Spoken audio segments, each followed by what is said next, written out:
Bien, mesdames, messieurs, bienvenue à votre capsule divertissement pour cette semaine. Alors, comme à l'habitude, comme animatrice, Jocelyne Cauvier. Bonsoir, Jocelyne. Bonsoir. Ça va bien? Toujours. Alors, cette semaine, on parle d'invention. On parle d'invention parce que, un peu sur le même principe que la semaine dernière, c'est un peu des faits divers, donc des petites choses intéressantes sur diverses inventions. Donc, j'ai beaucoup appris en le faisant. Et j'imagine qu'il va certainement avoir quelques petites inventions cocasses. Une couple de drôles. Tu connais ça un peu, Oui. là? Alors, on va avoir le plaisir de découvrir ça ensemble à la maison.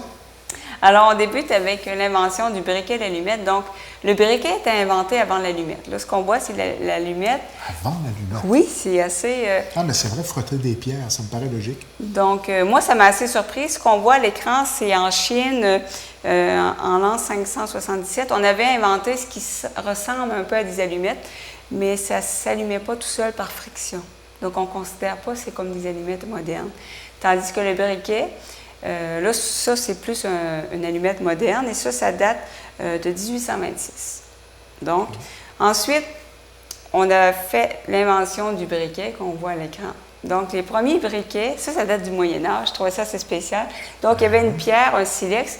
Le petit linge jaune, c'est de l'amadou. Ah, je pensais que c'était un morceau de bois. Oui, non, c'est de l'amadou. C'est une substance extrêmement inflammable. OK. Donc, ce qu'on faisait, c'est qu'on frottait les deux ensemble pour produire du feu, puis on a d'autres... Ça, c'est l'ancêtre, dans le fond, du fameux bic. Exactement, du fameux bic. Vraiment. Mais c'est beau, par exemple.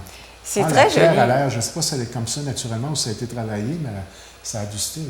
Oui, les silex, c'est une très, très belle pierre. On en trouve ici. Ah oui? On en trouve ici.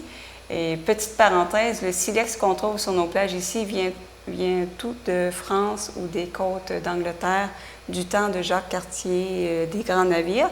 Parce que les grands navires qui venaient ici pour faire le lest du bateau, l'équilibrage, si on veut, on les remplissait de silex parce que c'est une pierre très abondante là-bas. On arrivait ici, puis on délestait, on jetait toutes les pierres de silex à la mer et on remplissait le bateau de fourrure et on repartait. Ah, oui. Toutes les pierres de silex qu'on trouve en Gaspésie, ça vient d'Europe. C'est pas naturel. Donc, petite parenthèse. Ça manquait à ma culture. Minéralogie. Donc, on a inventé les briquets. On voit encore une fois. Donc, le principe pour allumer. Quand je parle d'amadou, le petit linge, c'est fait à partir de champignons. Ah oui? Oui, j'ignorais. Donc, c'est une espèce de champignon coriace qui sert à allumer des feux, à produire des étincelles. Et le principe du briquet du Moyen Âge existe encore aujourd'hui. Vous allez voir un briquet. Ça, c'est un briquet actuel. Et c'est sur le même principe que celui du Moyen Âge. Donc, il y a une espèce de corde tressée avec de l'amadou. Encore une fois, le champignon, très, très inflammable. Et on a une petite pierre, une petite pierre comme un silex. Et ça va allumer une flamme. Il n'y a aucune essence. Voilà un genre de briquet qui risque d'attirer l'attention dans une soirée quelconque. Bien, il y a des gens qui s'achètent ça pour le kick, là, Oui. Ça fait jaser. Mais je n'avais jamais vu. Moi non plus, j'ignorais totalement que ça existait, donc c'est quand même populaire, puis bon, c'est pas besoin d'essence pour le faire fonctionner. Intéressant. On enchaîne avec les premiers bijoux recensés. Ça date de 75 000 ans. Ça a été trouvé dans une caverne en Afrique du Sud. Donc, c'est des perles, des coquillages perforés qui servaient de perles à un long collier. Vous allez voir... Comment on a su que ça servait à faire un collier? C'est que les scientifiques ont étudié ces fameuses perles et ont vu des signes d'usure qui avaient une corde qui passait à travers. Okay. La science, quand même, pas allée loin. Là. Donc, il y avait une corde qui allait à travers ces petits coquillages-là, puis c'était un collier. Donc, 75 000 ans. C'est le plus vieux à date qui a été trouvé là, en Afrique. 75 000 ans, c'est beaucoup. C'est beaucoup. On continue dans les découvertes assez anciennes avec la trompette. Ça, c'est deux trompettes qui ont été trouvées dans le tombeau du roi Toutankhamon en Égypte, donc 1500 ans avant Jésus-Christ. C'était fait en bois et en défense d'animal. Et ce qui est spécial, c'est que ces trompettes-là jouent toujours. Ah, oui. Oui, on a fait un récital en 1939, l'image suivante. Ça a été enregistré par la BBC. Directement avec les trompettes qu'on vient de voir? Oui, les trompettes. Toutankhamon? Oui. Ah, oui. Qui n'avaient pas joué depuis quelque chose comme 3500 ans. C'est quelque chose, hein? Oui, et j'ai entendu l'extrait audio, puis ça jouait très bien. Ah, oui. Donc, c'est l'ancêtre des trompettes actuelles. Spécial. On enchaîne avec l'invention du ping-pong. Comme vous voyez par l'image, c'est assez ancien. Ça a été inventé en Angleterre en 1880. C'était un divertissement après souper pour la classe bourgeoise, pour la classe supérieure victorienne. Est-ce qu'on sait si la base est une table de poule ou c'est carrément une table de ping-pong? Excellente question. J'avoue que ça ressemble à une table de poule. Oui. Chose certaine, si c'est réellement une table de ping-pong, on n'a pas lésiné sur l'investissement de base. Ça semble être une table très, très belle. Hein? Effectivement. Bien, comme je le disais, c'était pour la classe supérieure victorienne. Donc, c'était le ping-pong, c'était... divertissement de riches. Bon. Et comme toujours, il y a un clin d'œil à Star Wars. Oh oh! Donc, on a plusieurs types de raquettes de ping-pong. Et ça, c'est la raquette Star Wars. Ça existe. À chaque coup, une balle, parce qu'après ça, la balle a disparu. C'est ça. Donc, jouer au ping-pong dans le noir pour pouvoir en profiter, c'est pas toujours évident, mais si la balle est fluo, ça marche. Ah, ben oui. J'ai pas pensé à ça. Il doit sûrement avoir des balles fluo quand même. Ça doit être quelque chose à voir. As-tu déjà vu des compétitions à l'international de joueurs de ping-pong? Ah, c'est incroyable. Incroyable. Surtout spectaculaire en Asie, ils sont dis, très forts. Là. Ouais. Et si tu dis, c'est fou. Fou. Puis il y a pas mal d'adeptes de ping-pong. Je crois qu'on a même des gens, un jeune homme de Chandler qui est allé compétitionner au niveau provincial l'année dernière. Donc on a des talents en ping-pong dans la Université du Rocher-Percé. C'est un loisir beaucoup pratiqué à la polyvalente de Chandler, je crois. Je pensais pas que c'était si populaire, mais d'après les recherches, c'est le sport d'intérieur le plus populaire au monde. Ah oui? Oui, quand même. On a beaucoup de badminton, mais il y a du ping-pong. Du ping-pong, donc... Ping-pong, hein, c'est ça? Ping-pong, oui, okay, c'est ça. J'ai bien dit. Donc, on enchaîne avec les feux de circulation qui ont été inventés en 1914 à Cleveland, comme vous voyez à l'écran. Et on racontait dans la recherche que la première contravention a été donnée 5 minutes plus tard. J'en doute pas. Donc, avant les feux de circulation, c'était des policiers, par exemple, qui faisaient... Manuel. C'était manuel. Donc, imaginez les risques d'accident. La façon de créer de l'emploi. On changeait souvent. Non, mais ça doit-tu être plate comme job, ça, là? À la journée longue? Moi, oui, c'est quelqu'un qui tenait une espèce de piquet, puis c'est palpitant. Oui. Il n'y a pas de sous-métier, hein? Il n'y a pas de sous-métier, c'est sûr. on recule toujours là, on est en 1923, la première radio d'auto portable. Donc, j'attire l'attention sur l'antenne, sur le... Mon Dieu, j'ai pas le terme français. Le hood, pardonnez-moi l'anglicisme. Le capot avant. Ah, mon Dieu! L'antenne très discrète. Oui, très discrète, oui. Pour pouvoir écouter votre radio portable en 1923. Bien situé aussi, l'antenne, hein? Il fallait penser à la mettre devant j'allais dire le windshield. Le pare-brise avant. C'est plus fort que nous, hein? Ouais. Les termes sont en anglais. Je sais pas, moi je l'aurais mis en arrière. Là. Donc, c'est totalement discret. Et je suis sûre que ça nuit pas à la vision du conducteur. Moi, je suis persuadé, moi aussi. Mais non, parce que de toute façon, il conduisait sans regarder, il écoutait. Oui, c'est ça. Ou il s'arrêtait pour écouter la radio. Peut-être qu'il faut il ne pouvait pas rouler, je ne sais pas. Il reste à savoir la performance de ce type d'antenne-là à ce moment-là. Bien, on vient de voir l'espèce de radio, le combiné, là, très portable. Dynamique. Oui, très portable, oui. Oui, qui faisait à peu près la grosseur de la portière de l'auto. C'est un look quand même assez moderne tout de même. Hein? Ben oui, pour l'époque quand même. Ouais. On parle de 1923. Donc pas d'équalizer, mais... C'est... lumineux, je parle. Le subwoofer n'était pas encore inventé. C'est ça. Donc, on enchaîne avec l'invention du disque compact en 1984. Et ça, c'est le premier CD, Bruce Springsteen, Born in the USA. Oui. Ça a été une révolution en soi. Oui. C'est quand même ancien, 1984. Honnêtement, je pensais que c'était plus récent que ça. Non, j'ai vécu cette époque-là, moi. L'arrivée du disque compact, là. Comme depuis une dizaine d'années, on vit la nostalgie, le retour des disques de vinyle. Oui, ça revient. Carrément. Oui, ça revient en force. On s'ennuie, les gens, parce que moi, j'ai connu l'époque où on avait des pochettes assez... des œuvres d'art. Des œuvres d'art et aussi avec beaucoup de contenu. Il y avait des amis qui écoutaient Kiss à l'époque, puis des pareilles pochettes que mais c'était... versus le CD, là. Tu as tout à fait raison de dire que c'était des œuvres d'art, mais c'était considéré comme tel aussi. Oh, oui, puis c'est très recherché par les collectionneurs, d'ailleurs. Tout à fait.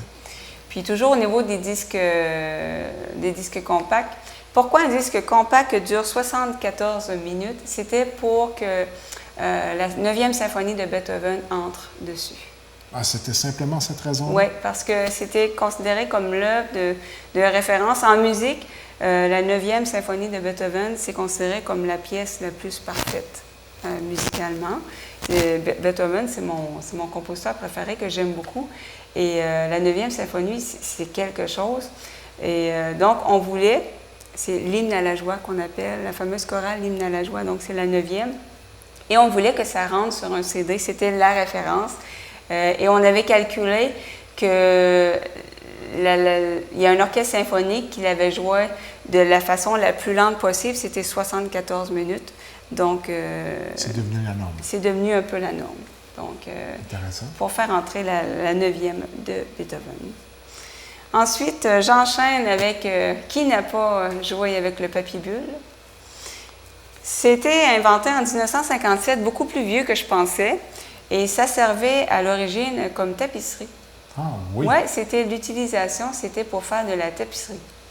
Il est très difficile de résister au plaisir de faire éclater ces petites bulles-là lorsqu'on l'a en main. Là. Effectivement, là, c'est... Moi, je ne pourrais pas m'arrêter, c'est comme les tournesols. Bien, c'est ça, c'est un déstressant naturel, le papier bulle. Il y a un plaisir coupable.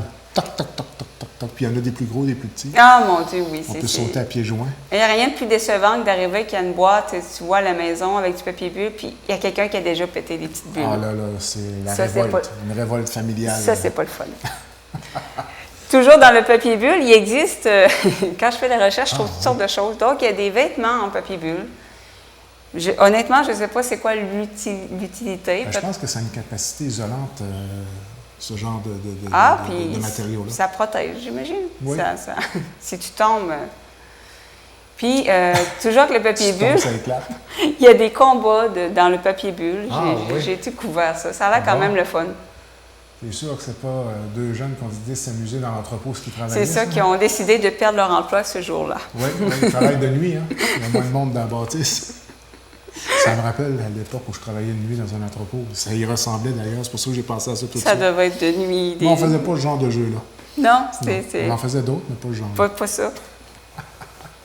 Ensuite, l'invention du parachute. Léonard de Vinci, au 15e siècle. On a l'impression que Léonard de Vinci a tout inventé, mais c'est à peu près ça, là. C'était un génie. Donc, le parachute. Il fallait être courageux pour l'essayer au départ. Je ne sais pas comment ça s'est passé, les premiers tests. Là, mais... Je ne sais pas si ça a été seulement sur papier ou expérimenté et s'il y a eu un mort, mais il faut le faire. Oui. Même aujourd'hui, sachant que tout risque de bien aller et n'ayant souvent un de spare, je trouve les gens qui font ça. Ah mon Dieu, j'aurais pas le courage. On a un de nos bénévoles qui est très, très, très, très habile dans ce genre d'activité-là. Ah oui, non, moi, non. Je serais trop heureuse. Ah, moi aussi. Mais ça doit être une expérience à vivre quand même. Ah oui, tu vois. On a des gens de tout âge qui le laissaient. Tu vois les images, juste pour ça, là, ça doit être incroyable. Ah, le feeling de débarquer de l'avion. De se lancer dans le... C'est quelque chose. Ah, mon Dieu, Seigneur du bon Dieu. Ça doit être quelque chose. Ensuite, on enchaîne avec George Washington qui avait c'est sa prothèse dentaire. Il y avait des gros problèmes de dentition. Puis c'était en ivoire de Morse, monté sur de l'or pur. Hey boy!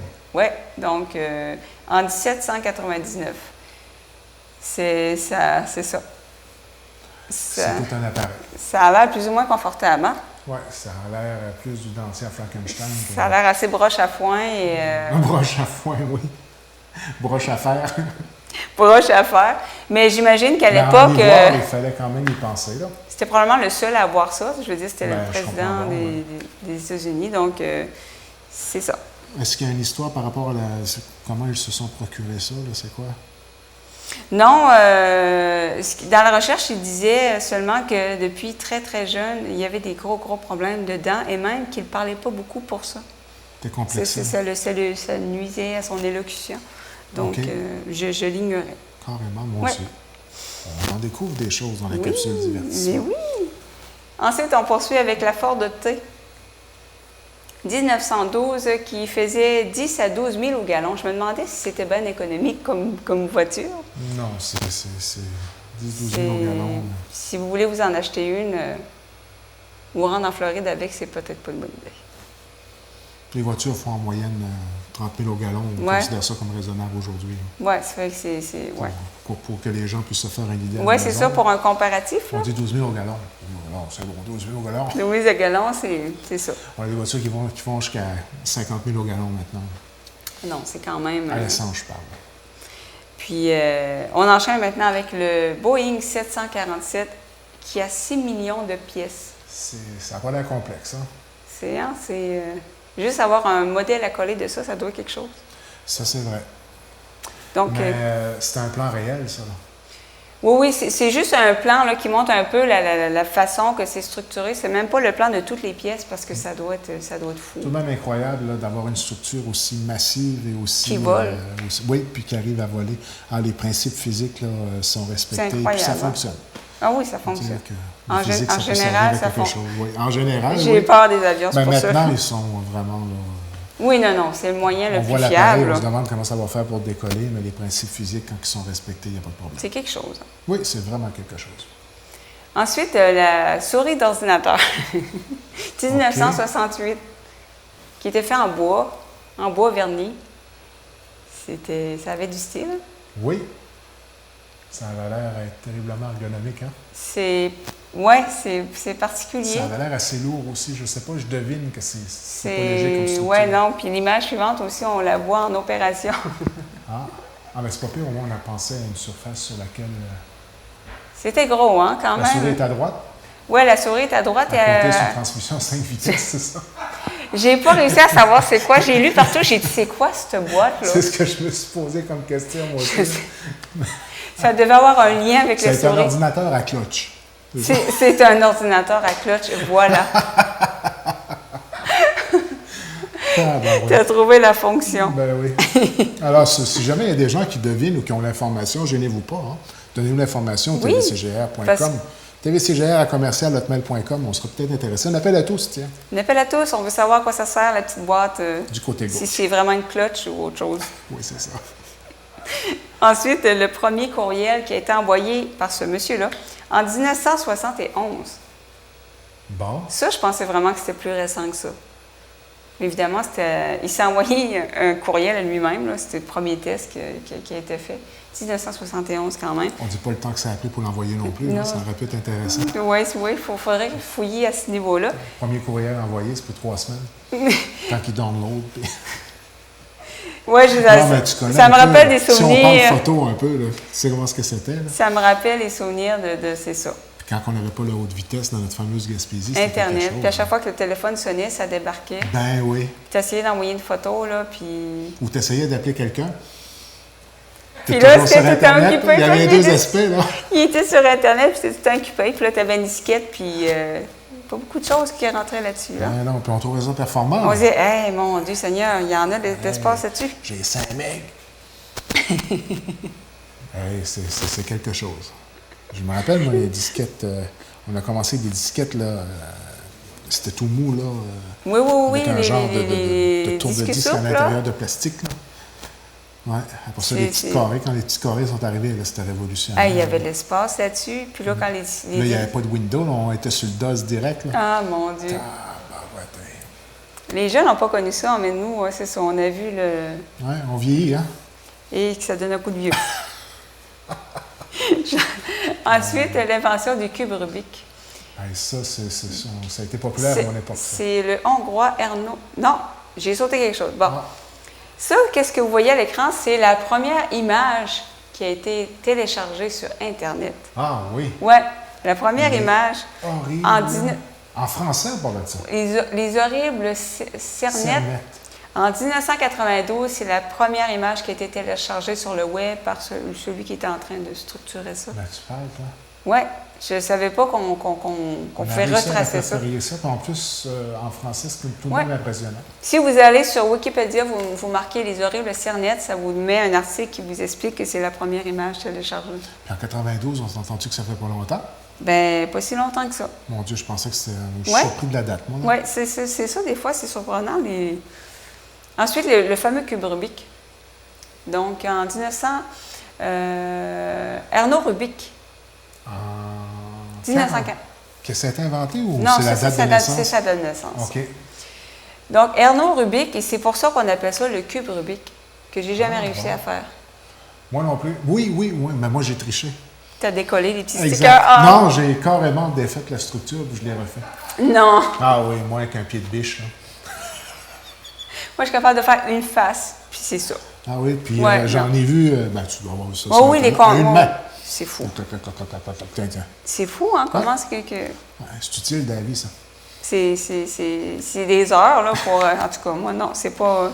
Non, moi, mon cerveau... J'arrivais à faire une face, tout de même, là. Oui, je faisais une face après une coupe d'heure. OK. C'est pas ma force. Donc, tu as abandonné à un certain moment donné. J'ai vu que préféré le piano. Je ne ferais pas de championnat, j'ai été au piano. Oui, plus simple. Oui. Oui? Oui. Pas nécessairement dans mon compte. Ah, c'est dingue pour dire une passion. Hein? On a des forces. Je pense qu'on a des forces innées quand même. Parce qu'il y a des gens qui font un cube Rubik en un instant. Ah, c'est incroyable. Puis, non. Là, les nouveaux modèles qui ont sorti, tout est lumiéré.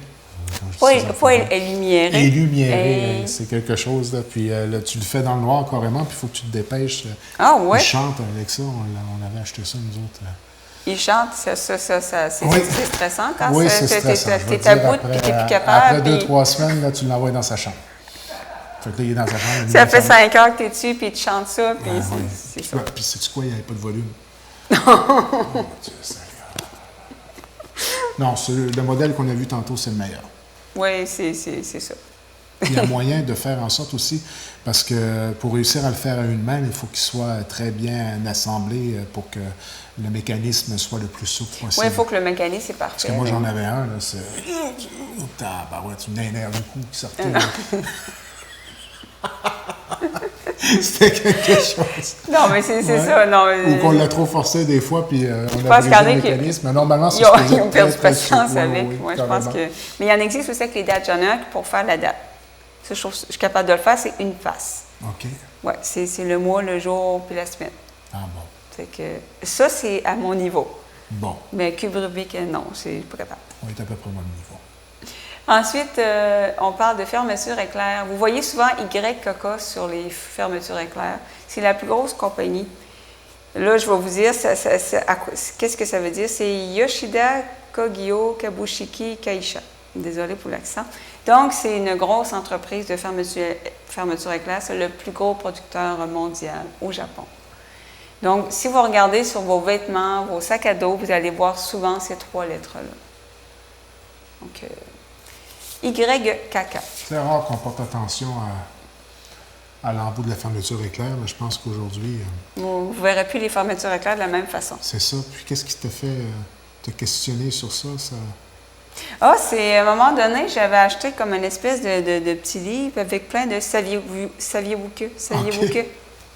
Bon. Là, je me suis pas mis à philosopher sur mes fermetures éclair une journée. Moi, je pensais que tu étais couché sur ton lit avec un support pour essayer de lever la fermeture. La pitoune a resté dans tes mains, t'as dit qu'est-ce que c'est ça, c'est mal fait, mais allez voir la compagnie. Oh oui, ça aurait pu. Oui, ça, la poule des années 80, les jeans serrés. Ah, mon Dieu, qu'on voyait, oui. Tu mettais les jeans sur les oreilles rouges. Tu demandais à quelqu'un de t'aider pour remonter c'est ça, on voit ça dans les films. Donc, on poursuit avec le bonhomme sourire, 1963. C'est le dessinateur Harvey Ball. Il a reçu 45 $ pour son travail. Ah, oui. Quand on pense que maintenant, c'est utilisé partout. Et il n'a pas pu enregistrer son œuvre à temps. Donc, c'est maintenant du domaine public. Ah, oui. Oui. Puis là, le journal, c'est une des plus vieilles publications où on a utilisé le fameux bonhomme sourire. Eh bien, ouais. J'ai toujours pensé que c'était Forrest Gump, moi. Qu'il y avait, oui. Ben oui. Tu te rappelles pas? Non. Quand il se met à courir, là. À un certain moment donné, il frappe dans une flaque d'eau, puis il y a de la vase, puis là, il y a quelqu'un qui lui donne son T-shirt, puis il met le T-shirt, puis c'est un bonhomme sourire. Ah! Tu sais comment c'est fait, Forrest Gump? Oui. On prétend que tout est vrai sans que ce soit nécessairement vrai. OK. J'ai écouté ça il y a vraiment longtemps. Là. Ah oui, c'est un classique, faut que tu le revoies. Ah oui. Tu le revoies, c'est un classique. La vie comme une boîte de chocolat. Oui, tout à fait. Ensuite, on enchaîne avec la brosse à dents qui a été inventée en 1498. C'était une brindille de margousier ou de soie. C'est ce que vous voyez à l'écran. C'est une espèce d'arbuste, si on veut. Puis, il y a des gens encore qui se brossent les dents avec ça. Hey boy! Oui, parce que, bon, il paraît que... C'est efficace, quoi. Oui. Par la suite, on s'est mis à utiliser aussi des poils de cochon, de cheval, de blaireau. Et je suis contente qu'il y ait des brosses à dents actuelles avec des poils synthétiques. Synthétique, oui. Oui. Et je termine avec les souliers. Ça m'a extrêmement surpris.